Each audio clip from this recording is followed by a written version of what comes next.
కానీ మోదీ గారు అదే చెప్తారు, దేశంలో ముందు అడుగు పెట్టిన అదే రీజన్ ఇంకా ముందు అడుగు పెడుతున్నదంటే సంతోషం. కానీ వెనకబడి ఉన్నవాడిని ముందు తీసుకురావడానికి మీరు ఏం చేస్తున్నారని మాటికి అడుగుతున్నారు. నేను అందుకే ఇక్కడ చెప్తున్నా, ఈ రాష్ట్రం వేరే పార్టీ, కేంద్రం వేరే పార్టీ అవన్నీ ఏం లేదు. మన అందరూ ఒకే పార్టీ, అది భారతీయ పార్టీ. ఈ దేశం ఒకటి. ఈ దేశంలో ఉన్న ప్రతి ప్రజ ముందు అడుగు పెట్టాలి. దానికి మంచి స్కూలా, మంచి హాస్పిటలా, మంచి ಲೈಬ್ರರಿಲಾ ಮೇಡಮ್ ಉಮಾ ಮಹಾದೇವನ್. ಆದರೆ ಹಿಂದೂಗಳಾದ ನಾವು ಕಾನೂನು ಪಾಲಕರು.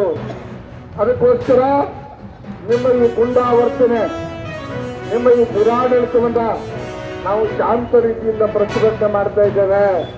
ಇದು ನಮ್ಮ ಹೇಳಿತನ ಅಂತ ತಿಳ್ಕೋಬೇಡಿ ಸಿದ್ದರಾಮಯ್ಯನವರೇ. ಮುಂದೊಂದು ದಿನ ಕಾಲ ಬರುತ್ತೆ ನಿನ್ನ ಕುಟುಂಬವನ್ನು ರಕ್ಷಣೆ ಮಾಡೋದಕ್ಕೆ.